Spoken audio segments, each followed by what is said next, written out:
Everyone, welcome back to my channel अपनी रिशन classes. So guys, इस वीडियो लेक्चर में हम डिस्कस करेंगे क्वेश्चन नंबर 8 को। ठीक है। सो गाइस, क्वेश्चन नंबर 7 इतना इंपॉर्टेंट नहीं है, इसलिए हम उसको स्किप कर रहे हैं और हम करेंगे अभी question number 8 and question number 9 हम नेक्स्ट वीडियो लेक्चर में डिस्कस करेंगे। सो गाइस, देखते हैं क्वेश्चन नंबर 8 में हमें पूछा क्या गया है। Triangle ABC and triangle PQR are to be congruent.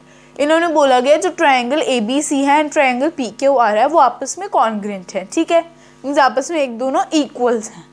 Name one additional pair of corresponding parts, what criterion did you use. वो बोल रहे हैं कि आपको हमने आपको दो पार्ट्स दिए हुए हैं, हमने दो कॉन्ग्रुएंट पार्ट्स आपको गिवन है, आपको दिए हुए हैं। हमने आपको एक एडिशनल पेयर बताना है, मीन्स हमने दो पेयर गिवन है, आपको हमने दो पेयर दे दिए हैं, आपको एक और पेयर बताना है। ठीक है, आपको एक और कॉरिस्पॉन्डिंग पेयर बताना है। ठीक है, what criterion did you use. वो बोल रहे हैं कि जब आप पार्ट्स बताओगे हमें तो आप कौन सा क्राइटेरिया यूज करोगे। क्राइटेरिया हमने पढ़े थे SSS ASS नहीं SSS ASA SCS RHS। देखो, तो ये हमने बोलना है कि आपने इन चारों में से कौन सा क्राइटेरिया यूज किया। ठीक है। सो गाइस, अब देखो, अब ट्राइंगल्स हमें ये दो गिवन है ट्राइंगल्स, एक ट्राइंगल ABC एंड एक ट्राइंगल PQR। ठीक है, तो अब आपको देखना है कि इसमें क्या गिवन है। ठीक है, देख के क्या पता चल रहा है, दो एंगल्स गिवन है, दोनों में दो एंगल्स गिवन है। ठीक है, अब कौन सा एंगल है Q कौन सा एंगल है, राइट एंगल। B कौन सा एंगल है, राइट एंगल। मीन्स दोनों का मेजर 90 डिग्री है, मीन्स दोनों आपस में इक्वल हुए। ठीक है, अब देखो इस C में दो वायर्स हैं एंड R में भी दो वायर्स हैं, मीन्स R एंड C भी इक्वल होंगे। ठीक है, अब B एंड Q आपस में इक्वल हैं। ठीक है, तो आप क्या लिखोगे, B कॉरिस्पॉन्ड टू Q। ठीक है, मीन्स हमारे पास एक एंगल आया। ठीक है, अब क्या लिखना है हमने, C कॉरिस्पॉन्ड्स टू R। क्यों कॉरिस्पॉन्ड है, देखो C में भी दो वायर्स हैं एंड R में भी दो वायर्स हैं, मीन्स ये दोनों हमें इसलिए इंडिकेशन दिया कि ये दोनों आपस में कॉन्ग्रुएंट है, हमें ये इंडिकेशन दिए। तो हम क्या लिखेंगे, C कॉरिस्पॉन्ड्स टू R। हमारे पास एक और एंगल आ गया। ठीक है, ठीक है, हमारे पास एक और एंगल आ गया। तो अब जब एंगल इतना समझ आ गया होगा AS से लगेगा, बट अब तब भी ऐसे तो हमें पता चल रहा है ओरली कि अब AS से लगेगा इधर। ठीक है, बट हम एक और करके देखते हैं कि कैसे लगेगा। SSS SAS ASA।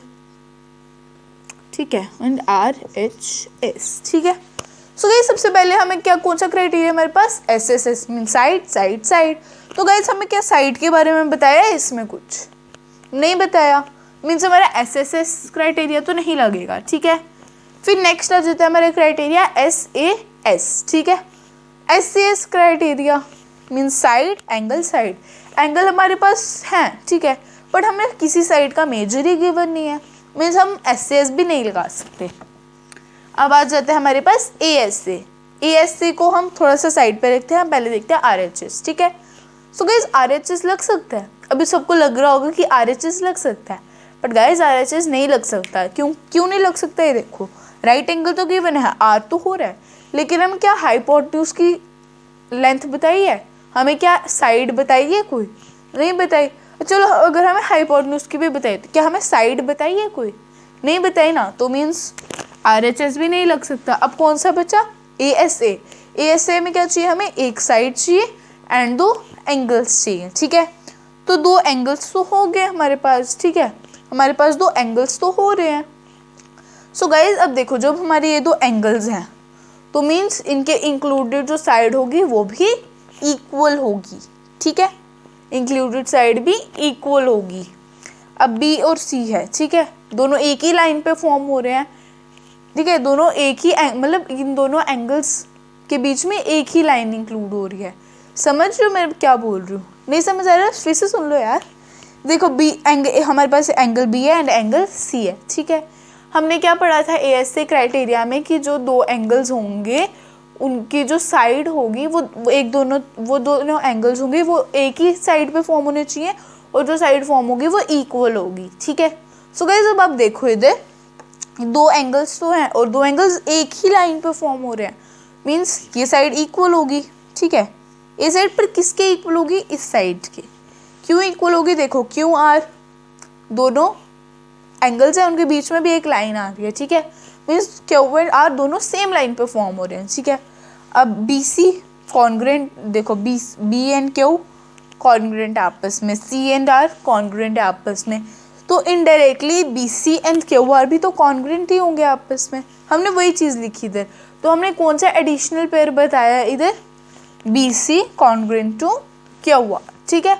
तो गाइज हमें क्या बताना था, ये नहीं हमें ये तो बताना था कि हम कौन सा क्राइटेरिया यूज़ कर रहे हैं, पर लेकिन हमें ये भी बताना था कि हमारा हम कौन सा एडिशनल पेयर है हमारा। सो गाइज हमारा एडिशनल पेयर है B C congruent to Q R, ठीक है। तो गाइज हमारा एडिशनल पेयर यही है, और हमारा कौन सा क्राइटेरिया लग रहा है, ASA क्राइटेरिया, ठीक है। तो हम क्या लिखोगे आप, बी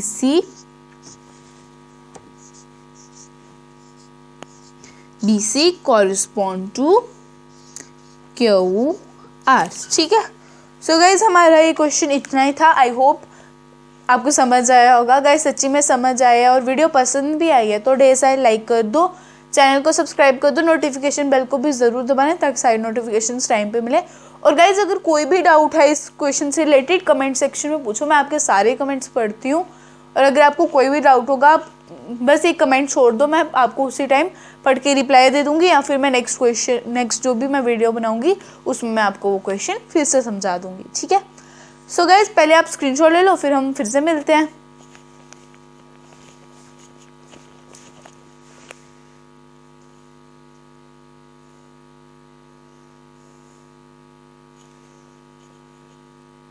बाय गाइज।